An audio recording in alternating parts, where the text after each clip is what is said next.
Hello, everyone. Today we've got one of the a very old school player, and also another fellow poker players champion. Alongside, he also was a poker player of the year as well. I didn't know this, but he's excelled in many different formats of poker. PLO to start, and then tournaments and mixed games, and also Chinese poker. Please welcome Mike Gorodinsky, otherwise known as Gordo. What's going on?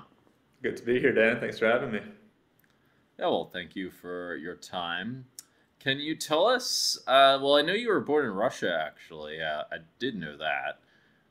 In St. Petersburg. I've always wanted to go to St. Oh, you've done Petersburg. your research, yeah. Oh, I should. I think I did know that one for a while, or at least I could have guessed. How did you end up coming to the U.S. and getting into poker?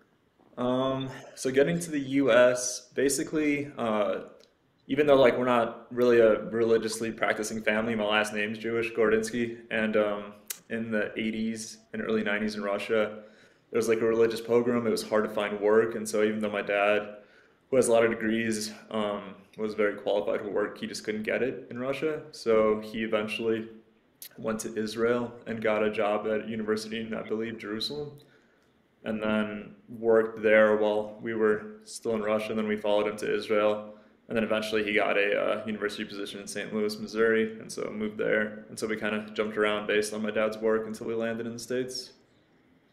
And so yeah, so I got to the States, and then poker just kind of like everyone else, man. It was on TV when I was young, and I liked it, and I like games like you, and just wanted to play and get good. In the U.S., it was very well advertised. I guess I could say it was very common to play in the U.S. versus like I guess it was somewhat common in Russia, but it wasn't nearly as common as the U.S. was like really the place for it. So You're it made. talking poker wise, like playing online? Yeah, I mean, Yeah. there. I think uh,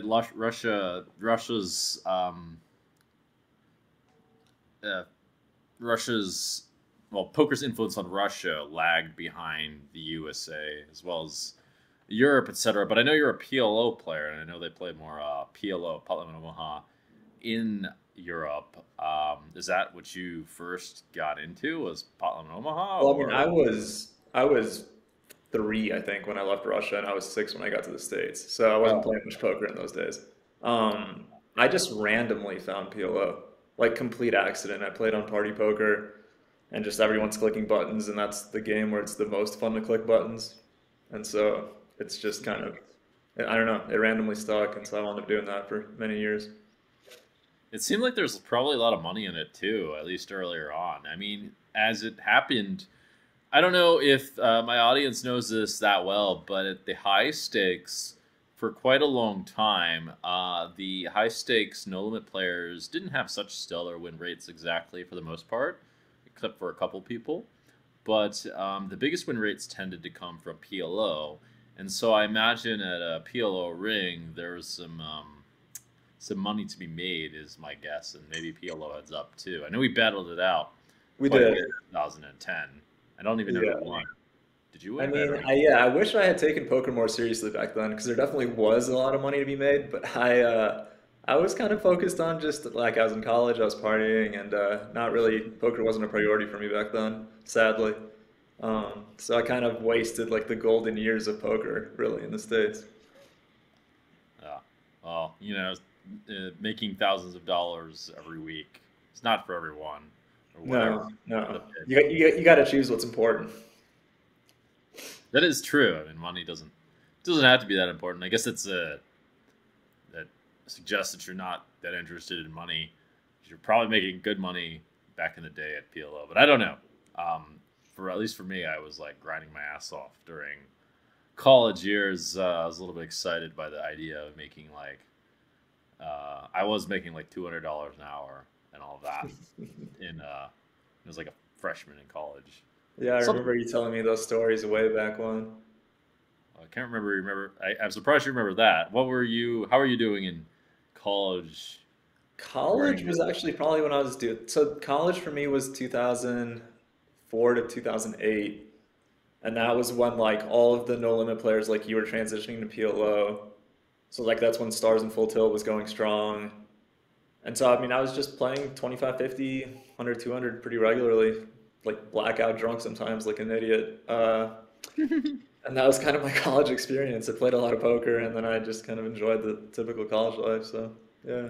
2550 is pretty serious Really stakes serious, yeah. for college. I mean, that's like $5,000 buy-in. I mean, people must have like if you were talking about. I remember at least back in the day, I used to think those were high stakes, especially when moving up in the first place. Yeah, like the 25-50 on Stars, I feel like was really kind of where people got their feet wet with high stakes. Well, yeah, you could like win 100,000 in a day. Like if you're a college Easily, kid, easily. like I'm surprised you didn't care. You're like, oh, whatever, $100,000. Like, Well, I did, but yeah, I was just, I don't know, I really wanted to have this like normal college experience, so I kind of brushed poker off to the side. I really, I couldn't even say why I had that priority, I just did. So I tried to like, yeah, I didn't even really share my poker results with my friends that often. Like it would only come up in like bypass conversation. It was weird. I really don't know why I chose to do that. all right, well, you had the normal college experience that I never had. I had the make all the money college experience, and then like I kind of strolled in, and I didn't have any friends, but I like told them like my results, and they were a bit more less what's the word, casual about it than I was. Right. I But mean, it's objectively kind of insane, so it's probably good that they weren't casual about it. yeah, it just like it's just that blew over my head. I was just sitting there like, oh yeah, I made $1 million last year, and they're like, oh no, you didn't. Um, but yeah, this is kind of ridiculous when I think about it.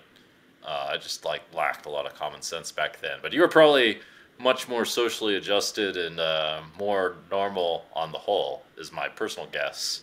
Is that I right? would I would guess compared to you, I was a little bit more socially apt, yeah. But I mean, we both got there in the end. Yep, that's what it counts as. I know that you also. I remember we played. What was it? We played what Super Smash Brothers. We had a bet on that. We had like a $2,500 bet in Florida. And yeah, I was gonna say that must have been in Florida. Did you beat me? You had to have beaten me. I was I so think cocky for no reason. I think you beat me. I'm Oh, pretty really? sure. Okay. I'm like 90% sure you beat me. I thought I was good, and then I played you, and then I So lost. But I'm this way with like a lot of games. This ping pong, I'm very good for someone that's not good at it. And then if someone's that's like actually good at the thing wants to play me, I get murdered. oh, okay, okay. It's kind of like poker. I guess. I mean, it's pretty good to just be good at everything, and then at least recognize that if someone really becomes a specialist. Yeah, I Yeah. mean that's it's good that it sounds like you've got a lot of overall talent. For some reason, I remember you playing sports as well. The ping pong is kind of a sport. It's a sport. I mean, I dabble. I'm kind of a jack of all trades type. Is that how you got into mixed games, where you have to play 10 different games and play them better than your competition? Yeah, I think so. I think one of the biggest skills, especially back when, there weren't solvers out for every game, was being able to learn games faster than everyone else. And that's definitely something that I think is a strong poker skill of mine. Like I pick up on kind of like pattern recognition and just kind of like game theory faster than someone else without like a study aid. Yeah, that would be quite an advantage in mixed games, especially like random tournaments that no one's really played at all, like a stud eight tournament or a Razz tournament or Right. that kind of thing. I presume you would have quite an advantage over the field and these sorts of things. And it seemed like your performance really showed that. Is that right? Yeah, I mean, I think generally like all like the mixed game tournaments are my bread and butter more or less. Just anytime that you have to switch it up constantly. Oh, okay. Can you tell me what you'd attribute your success in all these games in PLO or mixed games or anything like that? Is it just natural talent? Did you work at it? Did you Did you play something before all this stuff? Like we definitely have a very different process for getting good at stuff. Like you, I think, are someone that like does a lot of rote memorization and study and like real study, which I respect. It's not really something that I've ever been able to do.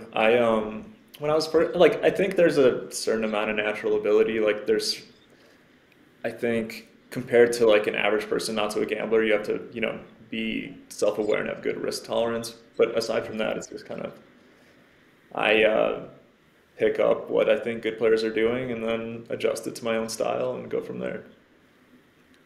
I would say, by the way, I don't do a whole lot of rote Oh, you memorization. don't? Actually, Okay. all I really do is I just see like the principles at work.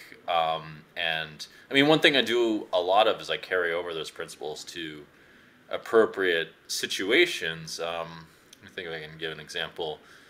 Such as a good example between the mixed games would be if I know what hands are opened in a certain situation, if that situation moves in a certain direction, like say we're talking about limit deuce to seven, and if I know certain hands are opened in limit deuce to seven at certain positions, and Hmm. all of a sudden we play Badusi or Badesi or some stupid game like that, I can guess what hands would be opened in the next position. And there is like some crossover between the games and Yeah, that sort sure. of thing. I mean, like this applies also for no limit tournaments because you can. It's pretty common knowledge which hands are opened in no limit tournaments and which hands are dropped which hands are added as you get later and later positions. Like there's a pattern between the hands you play from one position to a couple positions down the line, or which hands are Right. dropped if you're going to pick which hands to drop if you're really thinking about it. Um, and like if you know the right way of looking at things, you can like adjust your strategy quite fast without like looking doing a shitload of math or anything like that, or like firing up poker, Pio solver, God knows what, or my Munker solver. Right. It's going to tell you. Does this make sense? Yeah, of course. So you're basically using situational knowledge in one game to aid it in the next game. Or within the game, like for Right. example, when you play later in a tournament, depending on your stack size, you should open tighter or um, looser, depending on everyone's stack sizes and your stack sizes. And it's important to know the baseline in the first place for these things. I'm also explaining for my audience Yeah, of course, I understand. so they can learn and feel like they're learning something. And it's true. Like if you know this principle and apply it, reasonably well, this is more useful than like studying a shitload of charts, which is quite impractical. Yeah, for Um, sure. yeah, but it sounds like you had kind of a lot of talent, and one of the things that really helped you was looking at what good players do that other players don't necessarily do, Yeah, of course. or at least you learn from people that were doing certain things. Well, I especially try to learn from people that have a different approach to me, right? So like someone like you, or well, I thought you did a lot of like solver study. Maybe you don't, but it's like I like to see the kind of like opening ranges that those sorts of players construct, and then I kind of, first I improve my own ranges that way, and then you can sort of delve into the general strategy behind like their opening range and what it dictates post flop, and so yeah, I kind of learn that way. I learn through other people's progress. Okay. I will say that when it came to pre-flop, there's no like way of approximating what pre-flop ranges to play. I mean, with stuff like that, you really just need to like rely on the solvers. And I mean, I used my intuition too. Like there were a lot of things I tried and tested, and I would get a feeling over time of like what's working and what's not working, or like what's working better than something else. Like I could feel quite a lot. What I mean, you can tell if one strategy over enough time is better than another just by its feeling, if that makes sense, or at least there's some kind of judgment between them, and that it's at least somewhat useful Yeah, sure. to you don't want to rely on theory if you have this feeling that the theory is like really leading you astray, because there are certain players such as Ben Solsky who would come up with really unusual conclusions, and if anyone was looking at them intuitively, they would see, oh, like this isn't working. Yeah. Sometimes Does he still play, by the way? Does he play on Stars? I don't play Poker Stars. Oh, you don't. I've had enough of Poker Stars after they like decided to raise rake and also to like take a cut from your deposit and take a cut from your withdrawal. I decided that was enough for me. Yeah, I mean, I haven't And played on there in years, but yeah, yeah, I'm I curious mean, about some of those guys that used to be in all the games when I was playing, like him and Alex Kastristan. well, Alex quit as well. I know that he's Oh, doing his own thing. Ben, I'm not sure, but there's still live action, as you might be aware of. I guess you were playing in San Diego. There's still, the Poker Players Championship, which you won. You won the 50K. Did you have any side action on that? Did you like envision yourself as one of like the top mixed players when you're playing that, or is there any backstory on that one?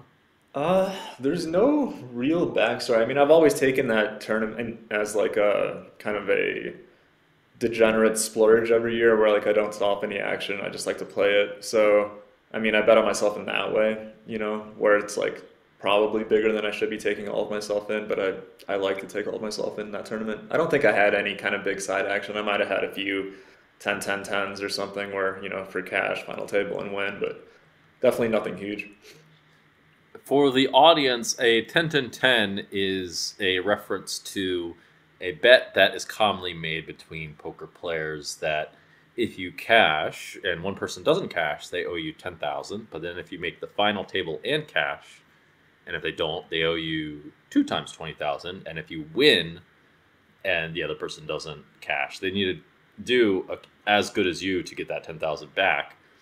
Then they owe you $30,000. They owe you 10 times 3. That 10 for the cash, 10 for the final table, and 10 for the win. Yeah, I think the creator of this system was Abe Masseri back in the day, where he would have this individual bet with tons of people, and he somehow racked up just like half a mil or something in action through it. And so these min cashes for him and these like random 10K mixed tournaments over the summer were so huge. It was always funny to see him sweating it. Well, this would be like quite a smart bet to make if you get a lot of people betting against Yeah, of you. course, And it's then, huge. I mean, all you have to do is squeak into the money then. yeah, for the audience, then you have a really, really massive bubble, and suddenly your strategy is very different compared to everyone else's. And all you have to do is cash, and you can make a lot of money if you've got a lot of these bets with other different people. And that would be like kind of the hustles because they couldn't necessarily know that you could do that. Yeah, exactly. It was a pretty sharp hustle, honestly. I give him credit. Because he definitely got it through a lot of times where he had just massive, massive action on min cashing. Not sure what happened to him because he did seem pretty sharp. I will say that when it comes to Abe Mosseri, he was probably a very good games player, but it was pretty obvious that he had some pretty compelling, pretty large leaks in mixed games. I remember him specifically like mocking a play that Ben Solsky was making in stud. And then as he told me it, I realized in my head that actually he was wrong. Not Ben, but Abe was wrong. The guy who was laughing at Ben's play. Yeah. But yeah, this was something that was not very well understood by mixed players. But he I'm was curious, do you remember what the play was? I'm curious what it was. yeah, I do. So he, yeah, clearly he didn't understand the situation. But basically, there was a situation where it was folded to, I believe it was Abe who was stealing in stud high, and Ben Solsky who was showing a 2, and Abe would steal, presumably with any card, I guess with a jack or a king or I don't know what it was, and Ben would defend with 9-10 in the hole. So if it's a full ring, Abe is massively wrong. In fact, it's quite a big mistake to fold here because, the antes are, there's a lot of dead antes in the pot. And 9-10 is actually not that bad of a hand when you have a 2. And the equities in stud are a bit closer than you might expect. It's pretty easy to see this on Pro Poker Tools or whatever. I mean, there's more to the story than that, but that's just like the rough. Yeah. I can see where it goes from there. Yeah, and I think people didn't really consider some fundamentals in many of these games, but he made some other similar kinds of mistakes. But yeah, I guess he didn't do too well in mixed or something 'cause he lost quite a bit of money. Um, I don't know a whole lot about how he plays otherwise, but I found that to be really funny. Is one funny thing in poker is it's really easy to think you know everything and then find out actually you don't. There's some really strange things in mixed games that most people are unaware of. Yeah, I mean, yeah, poker is one of those things. It takes constant self-evaluation to stay kind of relevant, right? Well, yes, and it depends on who you're playing against. I mean, it doesn't. This isn't true against like large populations, like in tournaments. You don't need to necessarily. I mean, you should be quite aware, but it depends on. Yeah, but if you're playing with the best players, you should probably, keep evaluating yourself and your ideas pretty regularly. Well, yeah, if you're playing against specialists, especially like specialists at a single specific focus and Right. high stakes and things like that, or if people are doing things you don't understand that seem like they're working, it's a kind of a red flag. Or people are doing smart things, or things that don't seem ideal, or that if people are doing things that seem strange but you can't verify if they're right or wrong, it's probably worth looking into. Right. Yeah. But anyway, why don't you tell us more about your mixed game experience and the Chinese poker experience that you had? Were there any like was there much to that story? Because it just seemed like, at least from my perspective, you were playing mixed and Chinese and just one of the better players for a long Um, time. I mean, getting into mix, I guess, was weird because I really didn't play anything outside of PLO for many years, and then, Mhm. Black Friday happened. There was no online poker anymore, and I had moved to San Diego where there was a small PLO game that ran, and then there was a big mix game that ran with a few good recreational players, and yeah, I just sort of jumped into playing essentially. I think it was 300, 600, 400, 800, which is big, big for a mix game, especially if you've never played before. And yeah, I just sort of I literally learned by playing. Like, there's a few games I'd never played before in my life. And so I jumped in, and luckily the game was soft enough where you could do that, and not get punished. And so I had like, I don't know, 5 years of playing mix in San Diego, starting from scratch, and eventually evolved into like a pretty decent player. But yeah, it took kind of taking a big shot on myself and just kind of hoping to intuit the games as I went. For those who are for the audience, a 400, 800, 300, 600 game is like a $10,000, $20,000 buy-in. Yeah, it's pretty big. It's like pretty typical. Win or lose 50,000, 440,000 or so. And Yeah, you so survive. 5 and 4-8. Just Yeah, it's sometimes you big, get obviously. I mean, it was probably not the wisest choice, but a. luckily it worked out. Doesn't sound so stupid if like there's multiple recreational players. Like, why not? Sometimes like hopping in there really is better than just waiting and making sure you have perfect information. It's actually there's some studies on this somehow. I don't understand how they did the studies, but when it comes to entrepreneurship, which is this poker is a variation of, it's Hmm. it's optimal to like take action when you have something like 60 something percent of the information, as it turns out. So taking action is a more valuable trait than being prepared and like making sure you've got all the details in Yeah, that makes sense. I overall. mean, it lets you capitalize on opportunity more, right? Yeah, I guess so, but you can also like pivot. You can learn on the go, as you apparently did. Right. Um, and yeah, I mean, there's not a whole lot of studying for these like bizarre mix games.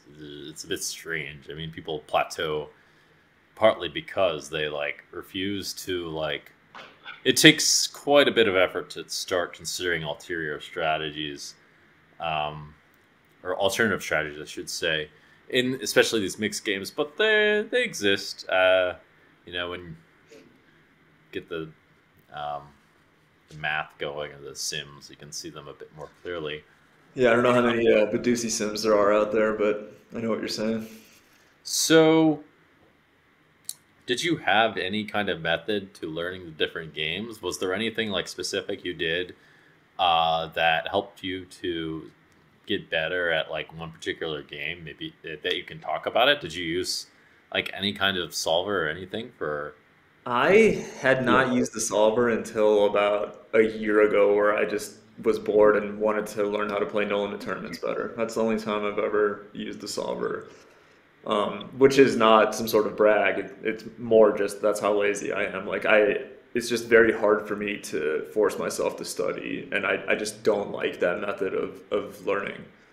Um, no, I mean basically I approached learning the mixed games the way I approach everything else. I kind of I mean I was friendly with everyone playing the game, and I would sort of pick up on who was winning in what game, who kind of knew what they were doing, and talk strategy with them, just try to mirror how they were playing and intuit, what worked and what didn't.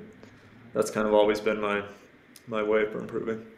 So, were there any aha moments that you had, or anything specifically that you learned about through someone else that you remember that really made a big Interesting. difference in what you were doing? Yeah, let me think about that. Not in San Diego when I was learning mix. I've had those moments a lot playing online in tougher games. Um, like uh, like even now, even these days, I play in a game right now with World, who obviously you've played a lot with, and Johnny just Weaver? a few of the things that he does in stud are really like eye opening for me. Where I'm like, because like I know that he's a very very good stud player, right? And so it's like it helps to watch sort of like the value lines that he takes. Like there was a hand this morning, literally, that I played with him where I was just like, oh, like clearly this is a spot where you should have this value raise that I just kind of was missing in a spot with two pair, right? Can you explain the hand? Sure. Basically, um, I think four-handed, he's a bring in with like a, or no, there's a deuce bring in, a queen opens into a bunch of low cards. So like a likely steal, he defends a four, five, or six, something like that. His hand is a rundown to start. Pairs, I mean, he catches like a five, so his board's like five, six versus high card. And it goes bet, raise, three bet, call. So he caught a pair and he had a three straight. And then it just went basically bet call the whole way through from the high hand, and then bet river and just two pair raised, which just like is a raise that I miss, I think, a lot. Um, World wound up making two pair in the end and raised. And so it's just like that kind of thing is just I need those sorts of reminders to not plateau in the way that I approach a game. So it's like I like seeing people go for thin value in spots where I maybe wouldn't. Sure. Yeah. I'm kind of curious about that spot myself, just because I would think that it depends a lot on. I mean, I would think it's not always a raise with two pair against I like agree. It's for like if a solver was doing it, I think it would definitely be a mixed strategy. But it's just like it's nice to be reminded that exists, like that line exists, basically. sure, sure. I mean, I think like the dead cards matter a lot for whether it's a raise or not. That's my personal guess. Yeah, I agree. But yeah, I mean, if someone's really diligent, they can pick up a lot from all sorts of players once they know how to interpret the information well. I mean, like that's a skill in of itself Yeah, because. exactly. You can't just like see a line and then just be like, oh, I should do this every time in this spot because obviously that's not going to work, right?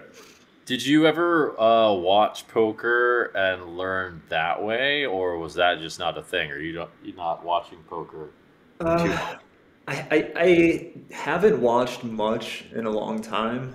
Just for whatever reason, that like kind of like fuel to get better in that way faded. But I did used to when they had final tables for all of the different games broadcast for the World Series. I would watch those. And because with cards, I mean it's exciting. A lot of times you get specialists at those final tables, and being able to see how they play for like 8 straight hours is pretty cool. Oh, I do think if you know who the good players are, then you would learn. But I remember specifically when I watched poker back in the day, I would highly not advise someone to learn that way, but I would like. I personally, if I watched now, I probably like couldn't stand it. I remember it would like really frustrate me for all sorts of reasons. For one, like I thought they played like shit, and like two, I would just be like envious of the people at final tables because I would just feel like I'd play better than them, and then or they weren't doing anything that intelligent or anything Well, I like mean, in that. your defense, you've kind of proved that you do play better than them, right? So it's Well, yeah. understandable that you were frustrated. Well, this is when like back in the day when I was like grinding up. I wouldn't advise usually people watching tournaments unless they know who's good. If they're like watching someone specific, Yeah, then sure. Which I maybe mean, like obviously that's where I was coming from, where I kind of already knew who was good and who wasn't. But yeah, yeah, I think your advice is probably valid because just because someone wins a tournament doesn't really mean too much, you know. yeah. But it's also quite difficult to discern who's like the good players in the games, especially when it comes to mixed games. When you know there's 10 different fucking games, Yeah. like how do you know who's good? Like that's a good question for you. How did you know who to listen to and who not to listen to? Like how did you like it seems like it shouldn't be 100% dependent on what other people say, even though that matters.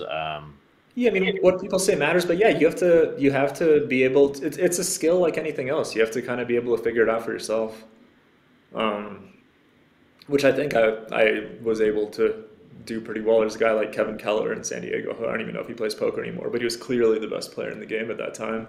Kevin And Keller, yeah, I don't know who he's Kevin Keller is. I think he's a cousin to Thomas Keller, who used to play a lot of poker. Oh, the Kellers. The Oh, yeah. Kellers, yeah. I know that Thomas Keller was good at Chinese poker. He was very good at Chinese poker. It's true. We played a lot. Was there like something you did to become good at Chinese poker? Like that seems like an all math kind of game to me. Like Chinese Yeah, at the poker. end of the day, it is all math, and so that is why ultimately, I mean, I wound up winning overall at Chinese, but like when I started playing like the very best players like Thomas and everyone else that had done a ton of work on it, like I did not have good results. But it's again, it's just another poker game that I picked up faster than most other people, and that was I sort of the story. I believe you beat me when we played Chinese. I put in quite a lot of work myself at Chinese poker, and I still think I must have been pretty good, but I did not win. At what Chinese? The which variant of it? Pineapple, the one with three Oh, cards, you get yeah. three. Um, yeah, I mean that one really was all math. That one was like tons of variance, and it was like one of these games where if you make careless mistakes, it really you very hard. Yeah, as I've learned playing more and more Chinese over the years and starting to look at a little bit of math for it, I mean, the mistakes that you make can be massive, you know, just lazy mistakes can cost you like 15 points a hand. It's really insane. Yeah, that one's good for people who are very cautious and uh, diligent with their decisions. The other poker games, in my experience, are not as generally speaking, are not as punishing of careless mistakes for some reason, which is Yeah. unique about poker. You don't really have to. You don't need to be perfect, really, in most situations, especially with like bet sizing and stuff. I don't think that the bet sizing stuff has to be perfect, is my guess, but I've never really like looked into a sim and analyzed it. I personally like to use more exploits on stuff like that. I too come from the exploit camp, so yeah. So, what else do you do besides poker? I know you went to business school. Um, I actually and didn't. I think that's on my Wikipedia or something. I did not go to business school. I had a bunch of degrees that I like could not possibly do anything worthwhile with. I was a psych major in English literature and education minor. That's what I did in college. well, maybe you could Um, write an essay on it. I Go wrote a ahead. lot of essays, man. A ton Is of that essays. Uh, yeah, so like degree wise, I don't do anything. But yeah, I do a lot of like outdoor type stuff. I surfed a lot when I was in San Diego. I do some rock climbing here in Denver and, you know, kind of try to live a balanced life these days. I remember that you were quite athletic. I didn't know you surfed. Yeah, that was one of the reasons I stayed in San Diego for so long. I was totally obsessed. I think I've tried surfing, and I remember being it being very difficult to There's a do. massive learning curve. Yeah, you have to kind of enjoy being just pounded in the water for a month before you can actually like get up on a wave consistently. Is there any like parallels between these things in poker? Like, There is actually, there's a ton. really? I What? really so like because with surfing you're at the mercy of the ocean every time you go out. You know, you're not guaranteed to get waves. You're not guaranteed to actually ride a wave, and so it teaches you a lot about just kind of like um, accepting whatever outcome you get, which is a really hard skill to learn for poker, right? Being like okay with whatever the day's result is. And I think it actually helped me in that way. Like it helped my like mental game where I could play, a long session in a soft game, lose, and just be okay with that result because that's just the way it is.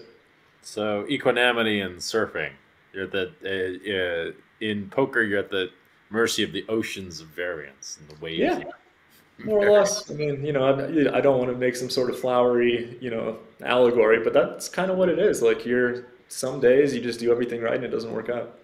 Well, you're the literature major, apparently. It seems like a flowery allegory is more That's up your right up my alley than alley, mine. right? Yeah. No, but yeah, I haven't been out in the ocean in a while though, sadly. How about you, man? What are you up to? I feel like you're doing something new every week, every day. Well, I've started the podcast. I got a piano, and now I'm going to play some music. You got a piano? I have a piano, yes. Is there one in your room in Vegas right now? There is, yeah. Um, Matter of fact, it's across from my laptop now. I even practiced today. I'm learning Nice. some jungle tunes. It Some seems that jungle tunes? What does that mean? I got a book called The Jungle Book from the movie The Jungle or whatever it's called, or with Mowgli and all that.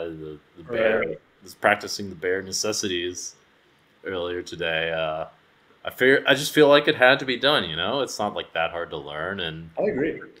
just, I respect that about you. I feel like when you want to do something, you just make it happen. Because it's like I've actually also wanted to learn to play piano for a long time, and I just don't for whatever reason. But you're in Vegas. Clearly, it's not easy to get a piano to your room, but you just got it done. well, this is where the business school stuff comes in handy, I presume, in that I had someone order it for me. I just Hmm. told them, like, order this for me. So that made life a bit easier. It helped that I played piano for 5 years. The problem with playing piano, I'll tell you, but maybe you don't have this problem, is you need a piano. And I pianos, do have this problem. I do not have a piano. well, if you buy a piano, we can play a duet. Binding Learn. booked.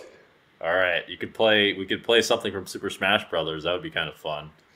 So, but Um, what are you going to do with this? Do you have a house in Vegas? I assume you don't. What are you going to do with this piano when you're done with your stint in Vegas? uh, oh, it's in my condo. Like, I have a condo in Vegas. Oh, okay. All right.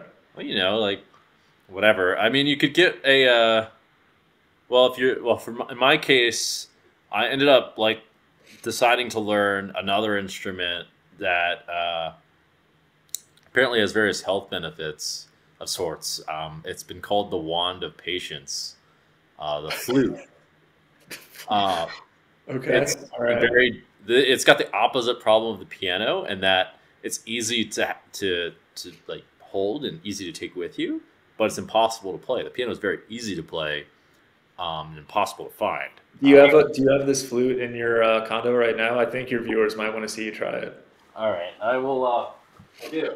As a matter of fact, here we go. Well, now that you've mentioned Wow, there it is, folks. Okay. there it is. We'll play a little something. All right, let's see it. There you go. That's all I can play almost. You're getting there. There's noise coming out of the flute. There we go. That's about all I can do. I Uh, hope that none of your viewers Photoshop what you were just doing. Uh, nice, man. I mean, that's cool that you're learning these instruments. yeah, I'm doing a lot of things. This is some of the things that I'm doing. Long story. So spirituality got in the middle of it, but since maybe that's up your alley, since the way you're talking about surfing the waves, maybe it has something to do with some various section of spirituality. For sure, there's some Native American tribe that has invented some kind of philosophy based off of the oceans or something. Is spirituality a big part of your life now, Dan? Yeah, yes. I mean that What enters. does it mean for you?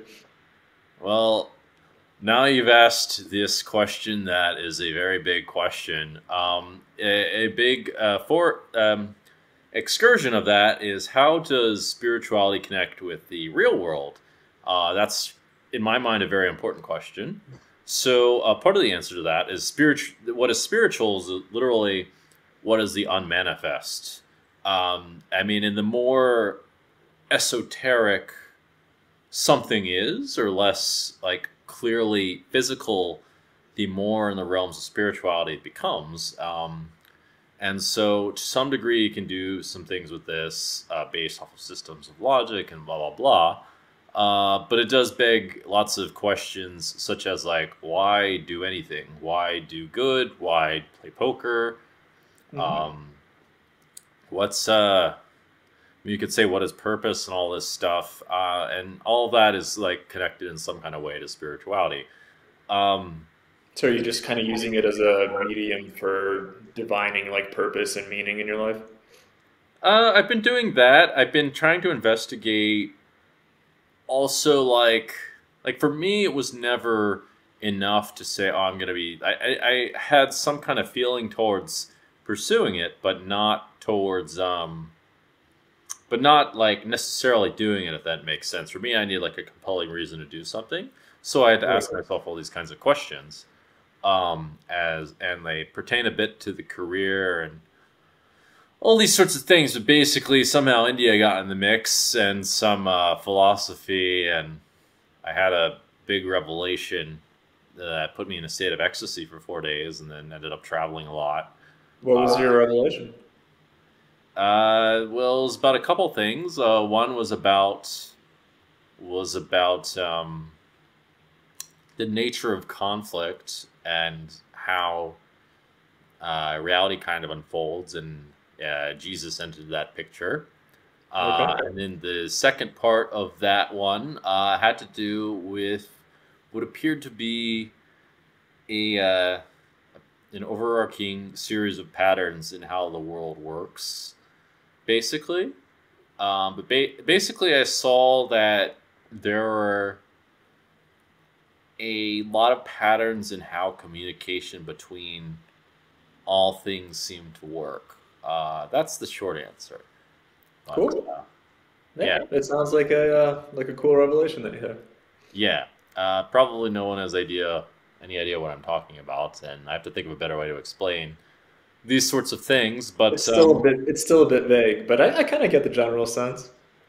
yeah, I think, well, one important revelation that I had was, all this time I had been contemplating and pursuing um, self development, or improving yourself for the sake of a better life, because I was pursuing a better and better life for myself. I was pursuing even like, what's the optimal life, and basically, well, the conclusion I came to is that it appears that the most beneficial thing you can do to improve your quality of life resides in spirituality. A lot of that resides in spirituality and breath work and meditation and things like that. And science is confirming this more and more. And it's actually very conspicuous for a lot of reasons. But that's been a big interest of mine. And I like slowly realized basically that my path in self development was heading more and more in the straight up spiritual direction of breath work and meditation and being more present, etc., etc. Mm. And I would say, redirecting this back to poker, you can see many spiritual principles in poker, like what you were talking about with the oceans. I mean, that principle of like surrendering to the outcome would be one way of putting it, Mhm. and ideally being having equanimity no matter what happens is relevant in uh, in what you're talking about. It sounds like, and also in poker, it is, because you can all sorts of things can happen if you And if you let your emotions take control of you, then you'll have some problems. But Yeah. it's no secret that meditation, etc., helps a lot for your games as well. So that's something that the audience can take away from. And maybe that resonates with you. I'm not much of a meditator. I've tried to be, hasn't stuck, but you know, for the people that have it as a big part of their life, I've heard nothing but positive things. So it definitely tracks that it's been a boon for you too. I would say it definitely has. It helped me conquer my anger problems. So there's that, Nice. which I think you probably were relevant to, or not relevant. I mean, I you hope I witnessed. wasn't relevant to them. Yeah, you weren't relevant. Actually, you're like pretty zen about that stuff. But he witnessed my anger issues, I have which seen are them, yeah. mostly non-existent these days. I Um, mean, I feel like in general they've improved basically every year that I've known you, right? They were the worst when you were younger, and they've gotten better, I think, as time's gone on. well, thank you. Yeah. Uh, can I ask what it is about rock climbing that draws you to it? Is there any relevance to poker? I mean, I would think that when you're thinking of climbing a rock, you have to use some kind of strategy to like plan the end game backwards, which you have to do in poker.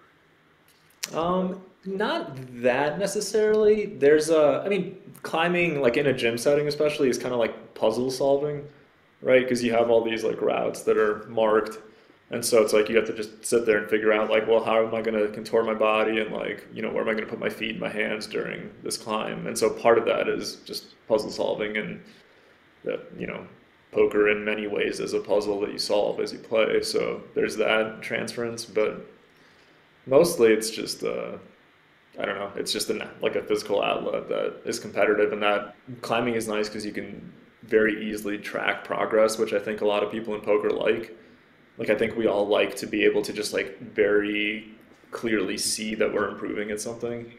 Um, at least I've found that with a lot of poker players. Like you know, like we all keep our stats, our results, everything. Where Hmm. we all like to just sort of be reassured by the data, and that's very easy to find in climbing. And I think that's why there's a fair amount of crossover from poker to climbing. Um, yeah, I would say, and definitely for everyone, like being able to know progress is very useful. In fact, one of the biggest motivators, psychologically speaking, is knowing that you're making progress. Yeah, It for turns sure. out. Um, Like basically almost everything that I've ever done has a very clear progress marker, and I think it's just because I like crave that psychologically. well, yeah, it makes sense to even pursue it just because it's really hard to like overcome that emotional barrier of doing something if you just have no idea where you're at and you don't Yeah, know. exactly. Well, yeah, and that's why I don't know if you struggle with stuff like this, but like I've tried to make like creative pursuits a part of my life, but those are harder because there's, you know, it's like when you're drawing something or like writing or storytelling, there's not that like very clear signal that's just like, yeah, you're getting better at this. You kind of have to like intuit that, you know, you're making progress, which is tougher. One thing I did work on, by the way, I put writing to the side because it seemed like it wasn't going to benefit me anytime soon. Although something I was more naturally good at. One thing I did work on is storytelling to a degree. I actually did find someone who is very good at coaching storytelling. Uh, Interesting. yeah, so that was something I put that to the side as well. But like the ability to tell a story is a pretty useful one. I mean, it has lots of crossover to hosting a podcast to some Yeah, degree. definitely. It has a lot of. I mean, I guess you could say like playing poker is a bit like storytelling in some ways. Every hand is a story. Yeah, that's the cheesy Yeah, thing. I told you it would come out eventually. Yeah, I finally got a cheesy saying out of the But it Greek. is true though. Every hand is a story. Gorodinsky could be. It sounds vaguely like a writer's name. I forget who that Russian writer was. There's a lot of them. Dostoevsky is Yeah, probably. Dostoevsky is who I'm thinking of. Yeah. So, did you manage to create any metrics for figuring out if you're learning if you're getting better at anything creative, like how does it? Yeah, I'm curious how I does mean, that I work? liked that. I went through that little period where I was drawing people's portraits from poker. I drew Oh you as a yeah. monkey. I remember. Oh Yeah, yeah. it was fun. I mean, I kind of gauged it just based on how people responded to it. You know, there's obviously no like clear feedback for it, but I found a way to make it feel meaningful for myself. Yeah. Well, I believe you won the game of meaning. I guess you won in that currency. You could Yeah. say that. I guess that's a metric of sorts. Um, it makes sense. So, what are you doing these days other than? Are you doing anything else career wise? Um, Career wise, no, I'll still be in poker for the next probably whatever 5 to 10 years. I've told myself since I was like 20 that I was eventually going to teach high school, which hopefully that happens. I keep pushing it off and delaying it later and later. But yeah, I don't know. I'm recently married, so house hunting, planning for a family, that's kind of taking priority right now. oh shit, you're all grown up. I know. Yeah. Uh, Uh, but yeah, so that's been the big change in my life, more or less. How about you, Jungle? When are you gonna make some moves on that plane? I'm not sure because I have too many ambitions. Is my good or bad thing makes my life very complicated. Yeah, if I got married, I don't see myself having kids for a while. At some point, yeah, but But I've that's got not a priority for you right now. huh? I've That's got not a priority for you. no, I've got like the flute to learn. You got Gotta the flute, yeah. I mean, come play like on. some proper tunes on this thing and Yeah. not embarrass myself with it. Or Obviously, you can't have kids before you can knock out a tune on the flute. Come on, man. yeah, yeah. Well, this thing is because it's so challenging, it exercises your ability to be patient. Um, Yeah.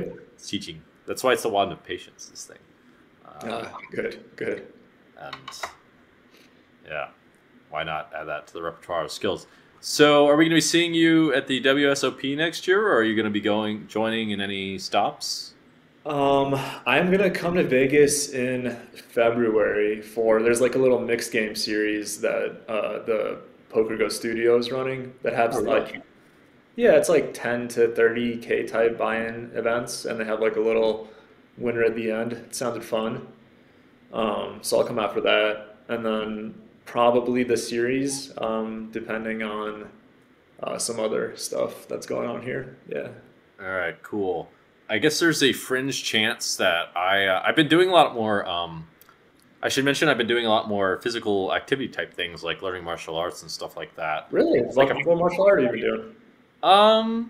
here I have another prop somewhere, but one that I have a Be a hidden hero talent. and do some sort of like karate kick in the background. I think your fans will love it.